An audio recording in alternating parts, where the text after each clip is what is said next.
Allahu Akbar.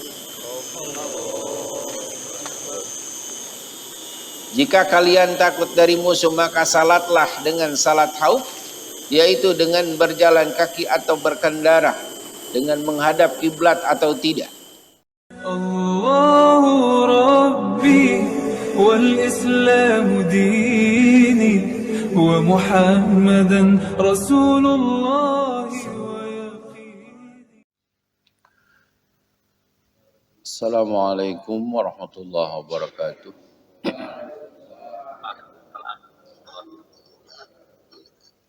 Alhamdulillahirabbil alamin. Wassalatu wassalamu ala asyrafil mursalin wa ala alihi wa ashabihi wa man ihtada bihidayatihi ila yaumiddin. Masya Allahu kan wa ma lam yasha' lam yakun. La haula wa la quwwata illa billahil aliyyil azim. Wa ba'd. Alhamdulillah jamaah sekalian, pada kesempatan subuh ini Allah masih memberikan kesehatan serta usia bagi kita. Dan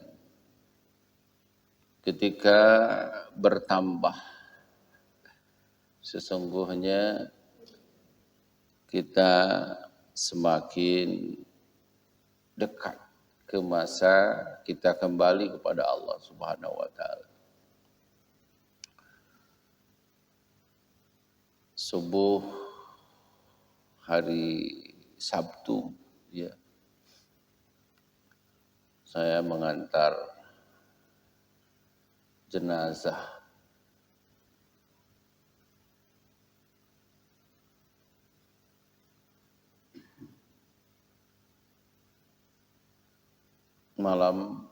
malamnya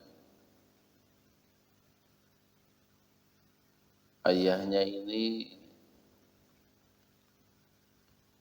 sempat bercukur dulu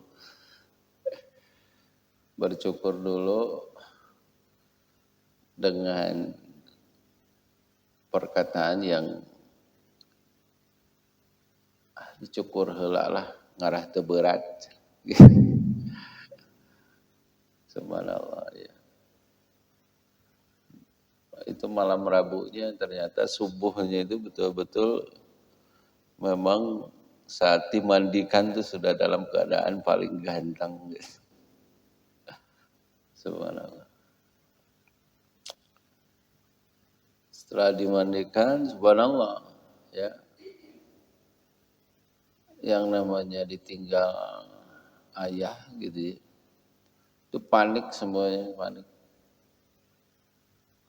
Yang satu ingin di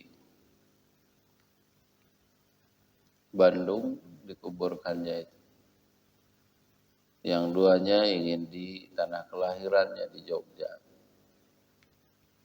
Akhirnya rembuk yang ingin di Bandung, alasannya karena semua anak-anaknya di Bandung. Akhirnya diputuskan karena aklamasinya lebih banyak di Bandung, diputuskan untuk dikumpulkan di Sirnaraga. Subhanallah.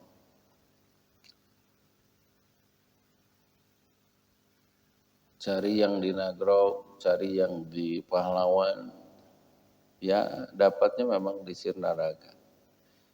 Dengan 3,5 juta dapat kapling gitu. Ini menjadi pelajaran bagi kita bahwa banyak orang memberikan nasihat melalui kematian. Banyak orang memberikan nasihat dengan ajal dengan cara menutup dirinya dari kehidupan ini. Maka ibrahnya, ya, marilah kita senantiasa siapkan di detik manapun dalam keadaan baik. Ya. Marilah kita siapkan di menit keberapapun kita dalam keadaan baik. Nah, alhamdulillah, ya, subuh ini Allah masih bisa berikan kenikmatan, ya, yang mudah-mudahan kita semuanya dapat istiqomah, ya, mengisi hidup dan kehidupan ini. Terlebih tadi bahwa ketika yang lain lebih dulu bukan berarti kita nambah jauh dari antrian. Justru kita semakin dekat dengan antrian itu. Bahkan kalau lihat di beberapa riwayat itu bahwa setiap diri kita itu dilihat, dipantau oleh malakal maut itu hampir 700 kali sehari. Jadi diibaratkan kita ini di baskom kecil gitu ya. Kemudian ketika diputuskan sama Allah, si fulan jatah hidupnya selesai, maka segeralah malakal maut itu menjemputnya. Jadi bersyukur kalau hari kemarin ternyata walaupun 700 kali dilihat, ditunggu, ya, Allah masih menakdirkan hari ini kita salat subuh berjamaah dan melanjutkannya dengan kajian. Ya, mudah-mudahan kita semakin rindu waktu-waktu kita diisi hanya dengan kebaikan. Amin ya Allah ya Rabbal alamin. Baik, jamaah sekalian, sebagaimana biasa kita awali dulu dengan tadarus. Hari ini kita masuk ke ayat 239, 240 ya. Dengan tema salat dalam kondisi darurat, ya, atau salat dalam kondisi emergensi.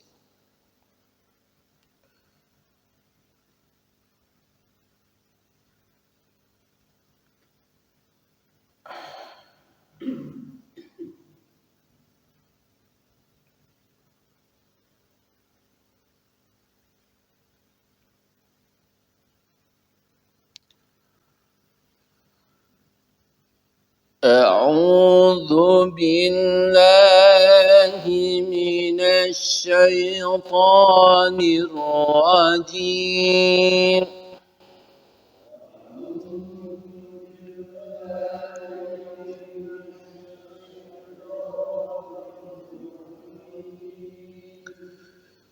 بسم الله الرحمن الرحيم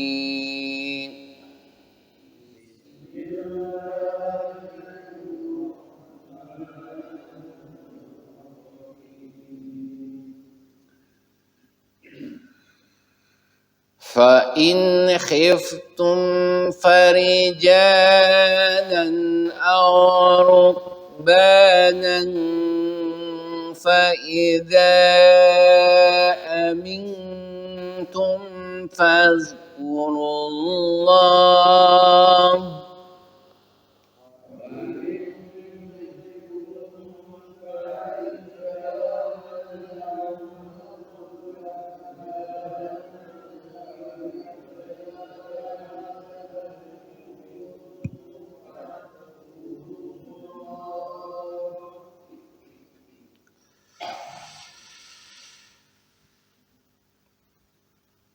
فإذا أمنتم فاذكروا الله كما علمكم ما لم تكونوا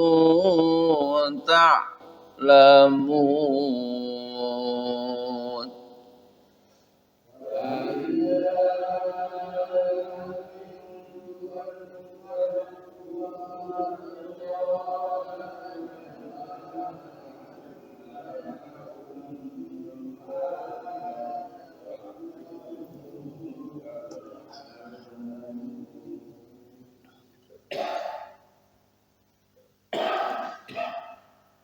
والذين يتوفون منكم ويذرون أزواجا وصية لأزواجهم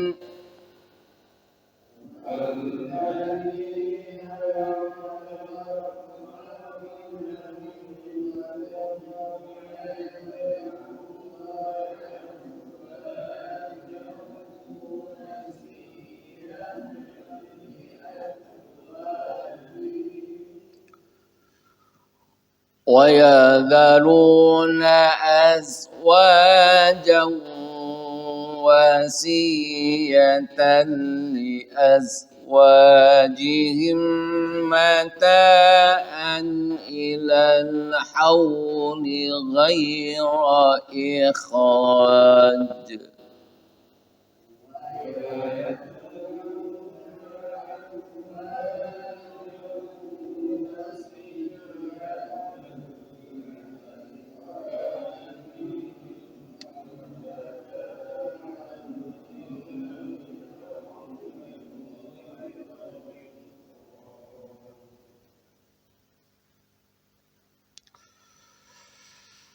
فإن خرجن فلا جناح عليكم فيما فعلن في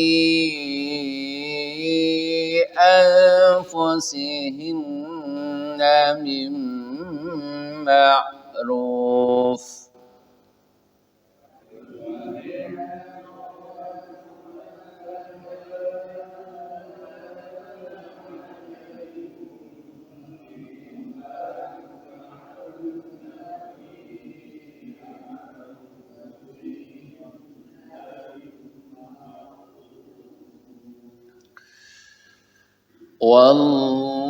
والله عزيز حكيم.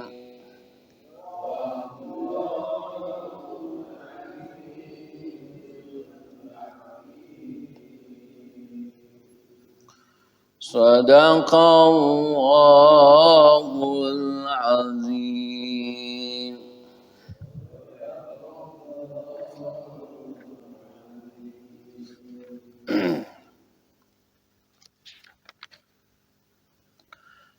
صدق الله العظيم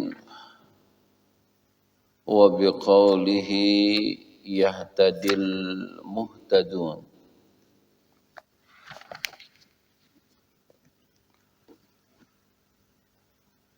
Mudah-mudahan dengan tadarus kita pada pagi ini Allah bukakan keberkahan. Amin Allahumma. Yang sedang sakit Allah berikan kesembuhan, ya. Yang sedang susah Allah berikan kebahagiaan.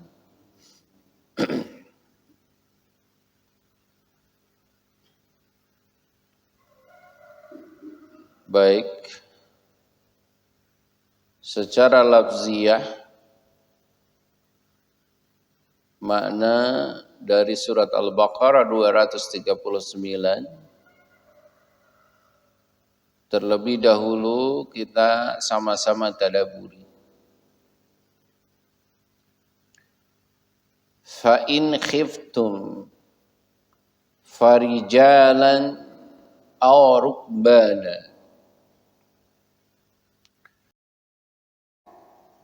jika kamu dalam keadaan takut, dalam keadaan bahaya, dalam keadaan darurat, maka salatlah kamu sambil berjalan atau berkendaraan. Farijalan, rijlun itu kaki, artinya salatlah sambil berjalan. Ya. Rukbana atau berkendaraan. Ya.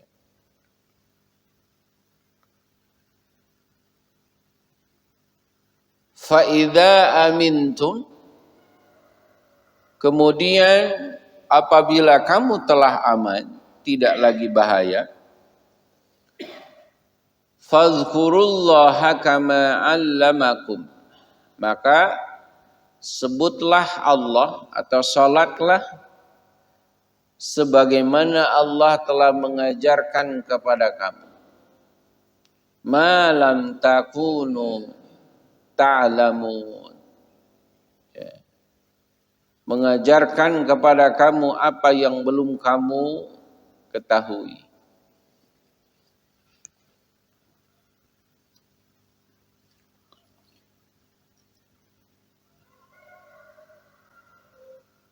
Tafsirnya, fa in khiftum min aduwin aw sailin aw siba'in,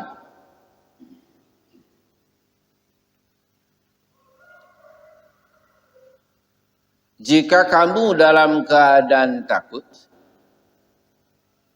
jika kamu dalam keadaan darurat, jika kamu dalam keadaan emergensi, min aduwin, baik terhadap musuh, aw sailin, maupun banjir, sail, aw sibain, atau binatang buas, farijalan, maka sambil berjalan kaki. Rijal ini adalah jamak dari rajil. Ya. Rajilun. Ya. Kalau rajulun itu laki-laki, tapi kalau rajil artinya adalah salatlah sambil jalan kaki. Ya.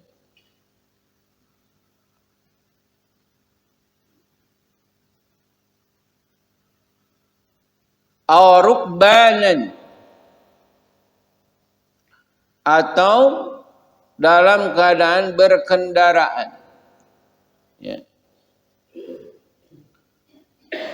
Rukban sendiri adalah bentuk plural jamak dari rakib. Kalau tadi rijalan jamak dari rajil, kalau rukbanan itu bentuk banyak dari rakib. Pakai kaf ya. Karena ada rakib pakai kaf ya. Ada rakib pakai kaf dari raqaba. Maksudnya bagaimana sedapatnya, ya. Baik menghadap kiblat atau tidak mau memberi isyarat saat ruku dan sujud. Ya.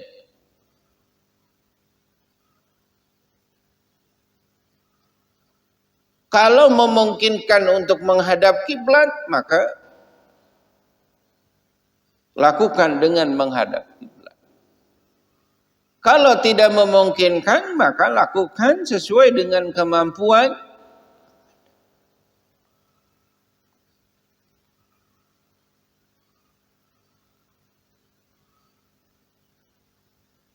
Kemudian fa idza amintum, kemudian apabila kamu telah aman,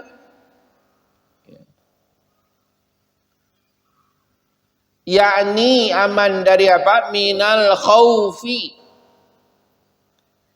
aman dari ketakutan. Fazkurullah, maka sebutlah Allah. Sallu kama allamakum ma lam takunu ta'lamun.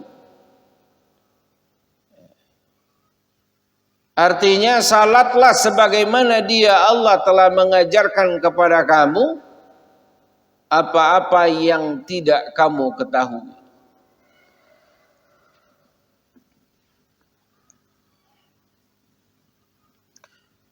Yakni sebelum diajarkan oleh Allah itu berupa fardu dan syarat-syaratnya. Ya. Kemudian kaf dalam kalimat kama allamakum berarti umpama atau ma'a, bersama. Jadi ini merupakan kaidah. Ya. Ketika kondisi emergensi selesai, ketika kondisi darurat itu selesai, maka lakukanlah sebagaimana biasanya yang sebelumnya dicontohkan oleh Rasulullah Sallallahu Alaihi Wasallam. Ya. Adapun tadi ketika sholat dengan berdiri, dengan berjalan, dengan berkendaraan,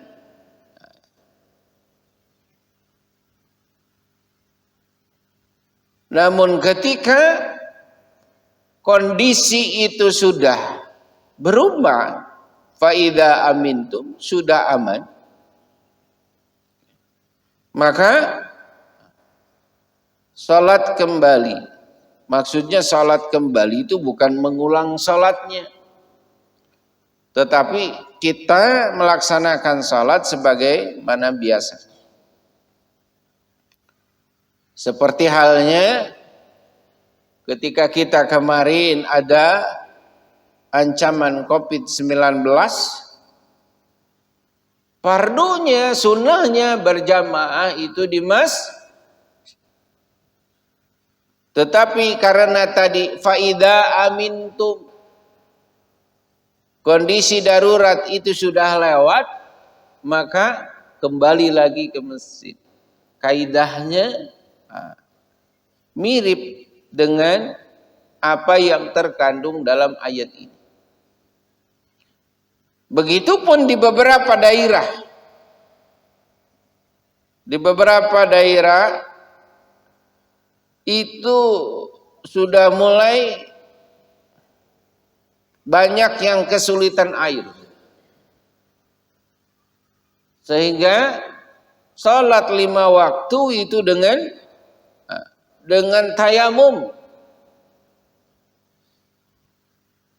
Maka ketika hujan turun dan sumber-sumber air itu kembali terisi, maka kembali berwudu sebagaimana biasa.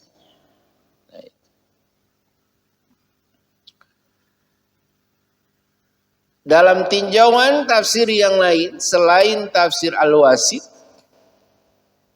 seperti tafsir Al-Muyassar misalnya, ya, Kementerian Agama Saudi, disampaikan tentang ayat ini, lalu apabila kalian khawatir terhadap musuh kalian, maka kerjakanlah salat khauf dengan berjalan atau berkendaraan. atau dengan cara bagaimanapun yang kalian sanggupi. Walaupun dengan sekedar berisyarat dan walaupun menghadap ke arah selain kiblat. Ya. Contoh kasus, ada seorang malam-malam telepon, Ustaz, saya ini nggak bisa sholat sekarang. Kunci mobil saya disita, kunci motor juga disita. Bahkan mukena saya pun dibakar, Pak Ustaz. Terus ya sekarang saya disekap di kamar mandi. Pertanyaannya, bagaimana saya bisa sholat? Nah, ayat ini saya sampaikan, salatlah ya dalam kondisi apapun. Arah kiblatnya kalau tahu, ya hadapkan ke arah kiblat sebelah mana di dalam WC itu. Karena Allah Maha tahu. Nah, ya. Jadi bersyukurlah kita menjadi muslim, menjadi mukmin, tidak dihadapkan dengan masalah-masalah seperti ini. Ujian-ujian seperti ini. Ya, bisa salat berjamaah, bisa sambil nyender Pak Haji, full AC pula. Masya Allah. Ya, mestinya jauh lebih khusyuk. Ya, itu. Coba kalau belajar dari para mu'alaf itu, Masya Allah. Ada lagi yang satunya, Ustaz, boleh nggak saya curhat? Kenapa? Ini ayah ibu saya itu kan dulu nggak apa-apa ketika saya masuk Islam. Karena ditunjukkan sama saya undang-undangnya, di atas 17 tahun itu boleh menentukan pilihan mau agama apa. Tapi sekarang Ustaz, ketika saya sudah masuk, saya ini dimusuhi luar biasa. Yang tadinya baik-baik saja, bahkan termasuk ke suami saya. Ya.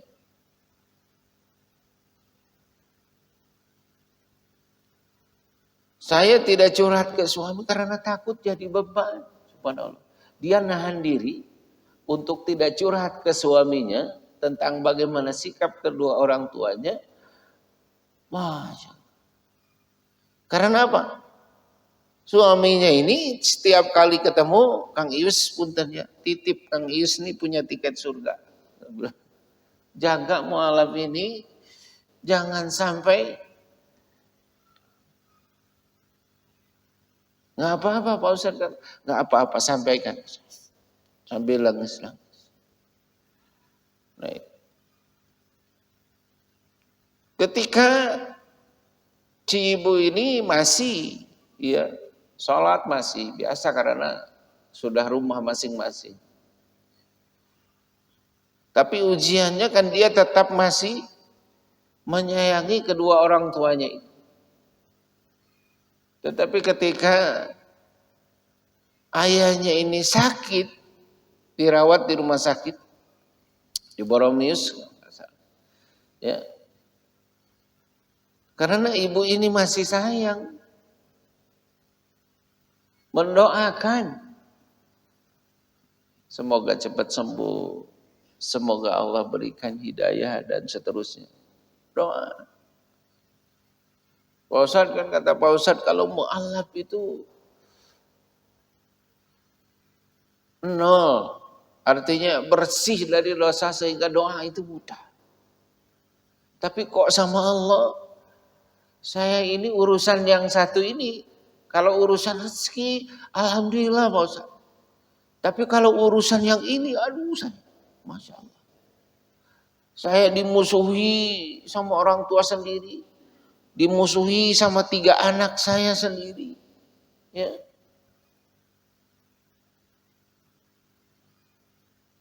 Tapi kata Pak Ustaz kan dulu Abdul Muthalib saja pamannya Rasulullah. Mendukung perjuangan Rasulullah. Tapi ya, tidak berujung dengan syahadah. Nah itu. Ya itu ibu sudah punya jawabannya. Jadi ketika ibu diuji seperti itu, jangan merasakan aku diuji paling berat. Di luar sana pasti ada yang menguji jauh lebih berat lagi. Iya Pak Ustaz. Gimana saya mendoakan baik-baik. Tiap ada perayaan saya pun mengirim hadiah apa segala macam. Sakit saya doakan. Tapi apa Pak Ustaz? Saya malah diludahi. Saya malah diludahin. Bahkan ibu saya itu menyampaikan, doa kamu mah tidak akan diterima karena kamu kan sudah beda agama, berarti kita beda Tuhan. Mau diterima doa kamu. Gimana itu? Saya itu sakit, katanya Pak Ustaz. Sudah ikhlas saya ngedoakan supaya sembuh, supaya dapat hidayah. Ya sudah. Nah itu. Jadi betapa bersyukurnya kita tidak diuji dengan sebagaimana mereka diuji. Ya. Nah ini. Maka kembali ke bahasan, ya. Salatlah walaupun dengan sekedar isyarat.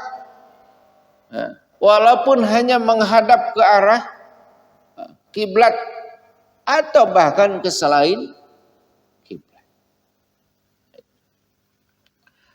Kemudian apabila rasa takut kalian telah sirna, maka laksanakanlah salat sebagaimana kalian mengerjakannya dalam keadaan aman. Dan ingatlah Allah di dalamnya.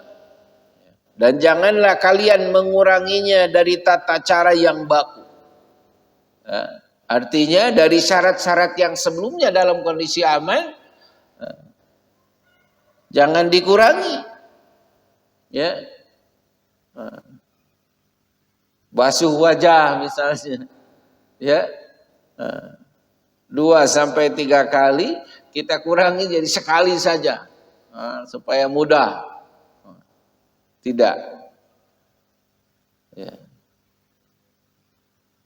Dan bersyukurlah kepada Allah atas hal-hal yang Allah ajarkan kepada kalian berupa ilmu tentang perkara-perkara ibadah dan hukum-hukum yang kalian tidak punya pengetahuan tentang itu sebelumnya.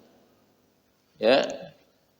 Nah ayat ini mungkin karena kita tidak mengalami zaman perangnya bersama Rasulullah.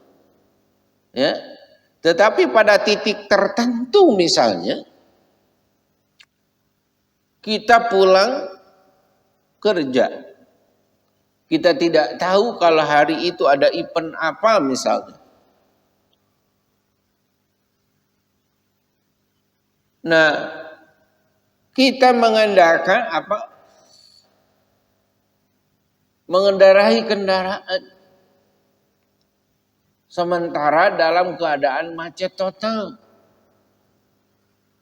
Tadi dari rumah karena posisinya dekat kita mengukur, ya otomatis belum dijama.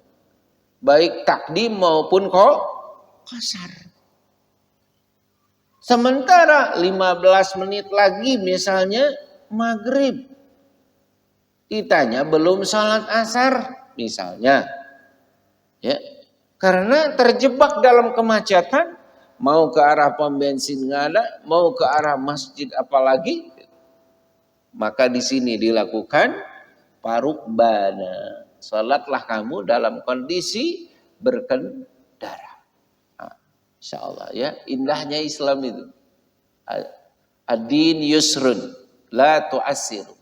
Ya, agama itu mudah, tetapi janganlah kalian persulit. Ya, la tu'assiru.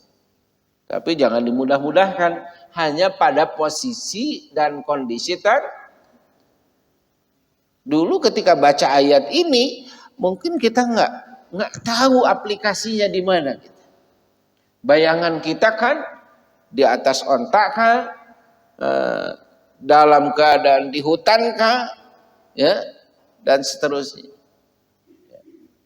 Ternyata salat dalam kondisi-kondisi tertentu ini, termasuk dalam keadaan situasi COVID, ini ada fleksibilitas, ya. Oke. Lanjut di dalam tafsir yang lain, misalnya tafsir Madinah Al-Munawwarah, ya, yang dibina oleh Profesor Dr. Imad Zuhair Hafid, ya. Nah, hampir sama, hampir semua mufasir memberikan tafsiran sama. Jika kalian takut dari musuh, maka salatlah dengan salat khauf, yaitu dengan berjalan kaki atau berkendara, dengan menghadap kiblat atau tidak. Dan apabila ketakutan kalian telah pergi, maka salatlah sebagaimana biasanya. Dan berzikirlah kepada Allah dalam salat sebagaimana Allah telah mengajarkan kepada kalian syariat-syariat yang sebelumnya tidak kalian ketahui. Beliau menambahkan, Abdullah bin Umar, jika ditanya tentang tata cara salat khauf, ia menjawab, imam harus maju dengan beberapa orang untuk salat 1 rakaat. Ya. Dan antara orang-orang yang salat itu ada sekelompok pasukan yang belum salat, yang menjaga mereka dari musuh.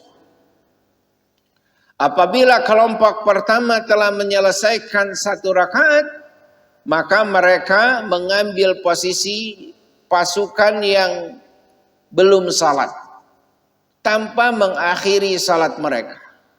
Ya. Sedangkan pasukan yang belum salat mengambil posisi pasukan yang telah salat 1 rakaat.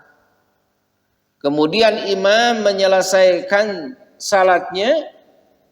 Imam telah salat 2 rakaat, 1 rakaat dengan pasukan pertama dan 1 rakaat dengan pasukan kedua. Kemudian semua pasukan berdiri melanjutkan salat mereka sendiri-sendiri. 1 rakaat sebelum imam selesai. Dengan begitu, semua pasukan telah melaksanakan salat 2 rakaat. Baik. Dan jika peperangan lebih genting lagi, maka dibolehkan untuk salat dalam keadaan berjalan, dalam keadaan berdiri, ya, atau berkendara, baik itu dengan menghadap kiblat atau tidak. Dari Nafi berkata bahwa menurutku Abdullah bin Umar tidak menyebutkan tata cara ini, melainkan karena ia mendengarnya dari Rasulullah Sallallahu Alaihi Wasallam. Allahu Akbar.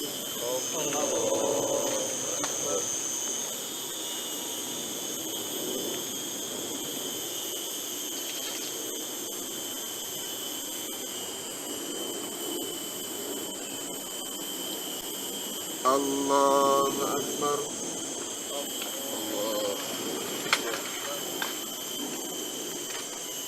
Sami Allahu liman hamidah. Allahu Akbar.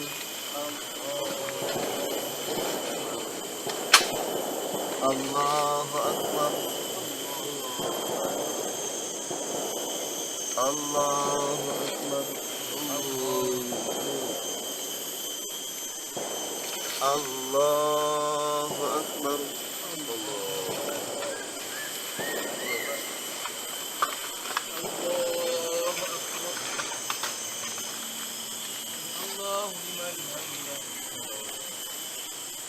Allahu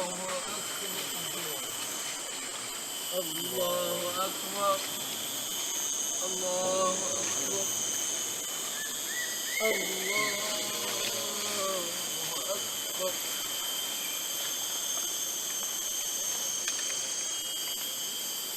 Allahu Akbar. Sami Allahu liman hamidah. Allahu Akbar. Allahu Akbar. Allahu Akbar. Allahu Akbar. Allahu Akbar.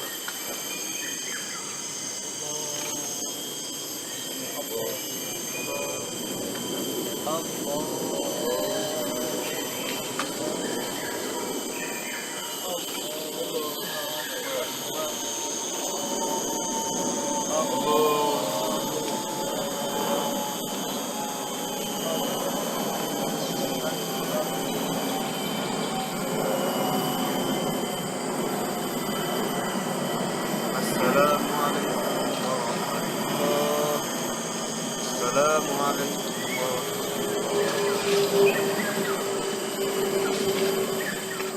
Jadi cara salat khauf seperti tadi, ya, menurut Nafi bahwa Abdullah bin Umar tidak akan menyebutkan tata cara tersebut, melainkan dilihat, didengar dari Rasulullah Sallallahu Alaihi Wasallam. Kemudian di ayat 240 ini judulnya beda, ya. Tadi tentang salat khauf. 240 walladzina yutawaffawna minkum wa yadharuna azwajan wasiyatan li azwajihim mata'an ilal hauli ghaira ikhraj. Dan orang-orang yang akan meninggal dunia di antara kamu dan meninggalkan istri, hendaklah berwasiat untuk istri-istrinya. Ya. Fa in kharajna fala junaha 'alaikum fima fa'alna. Yaitu wasiat apa? Diberi nafkah hingga setahun lamanya. Dan tidak disuruh pindah dari rumahnya. Ya. Akan tetapi jika mereka pindah sendiri, ya, karena punya suami lagi misalnya, fala junaha 'alaikum fima fa'alna. Maka tidak ada dosa bagimu. Ya. Bagimu maksudnya wali atau waris dari yang meninggal, ahli waris dari yang meninggal. Maka tidak mengapa membiarkan mereka berbuat ma'ruf, ya, terhadap diri mereka sendiri. Tidak mengapa berbuat ma'ruf, punya suami lagi, membangun keluarga lagi, punya rapor sebagai istri lagi, tidak mengapa, ya. Dalam bahasa Al-Quran, min ma'ruf itu adalah bagian dari yang ma'ruf, bagian dari kebaikan-kebaikan. Wallahu azizun hakim. Dan Allah maha perkasa lagi maha bijaksana. Artinya Allah maha menentukan, maha kuasa menentukan segala sesuatu. Hakim juga maha bijaksana.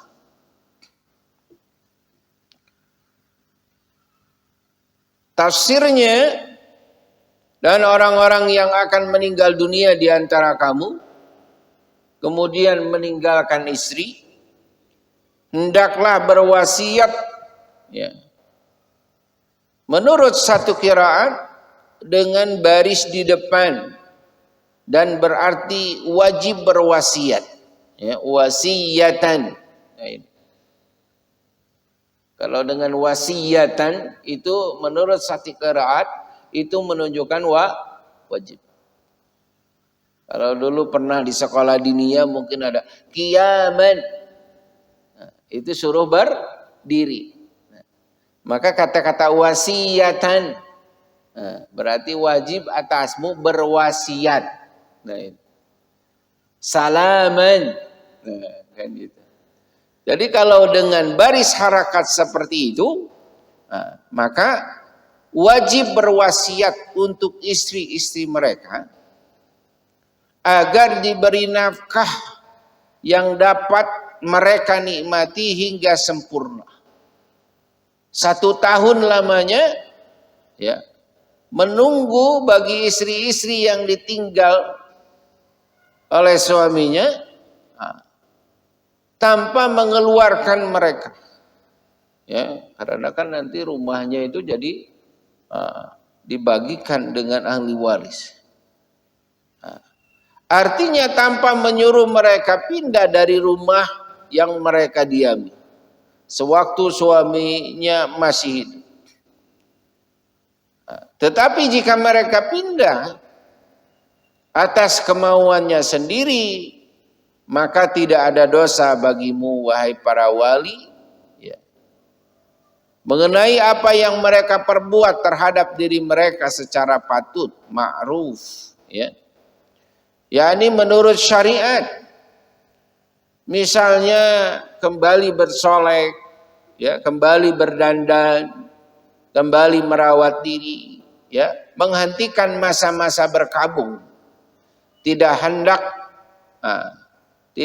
menerima nafkah lagi. Dan Allah Maha Tangguh, Maha Perkasa, dalam kerajaannya lagi Maha Bijaksana. Ya. Wasiat yang disebut di atas ini dinasakh oleh ayat waris, ya, dan menunggu selama 1 tahun oleh ayat 4 bulan 10 hari, ya, 4 bulan 10 hari, ya. Tetapi turunnya kemudian, ya, mengenai tempat kediaman, ya, menurut Imam Syafi'i tetap dipertahankan bagi istri-istri itu. Artinya tidak dinasakh. Jadi ayat ini nasakh itu apa? Nasakh itu semacam endorsement atau cancel, ya. Di cancel. Kalau di ayat tadi kan harus menunggu selama 1 tahun. Kemudian di ayat waris diatur ternyata diaturnya itu dengan masa idahnya yaitu 4 bulan 10 hari. Ya, 4 bulan 10 hari, tidak 1 tahun. Ya. Nah, kemudian menurut Imam Syafi'i, namun bab rumah yang telah bertahun-tahun dihuninya ini tidak termasuk yang dinasakh.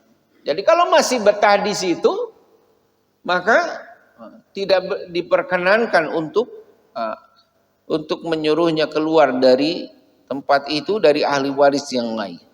Ya.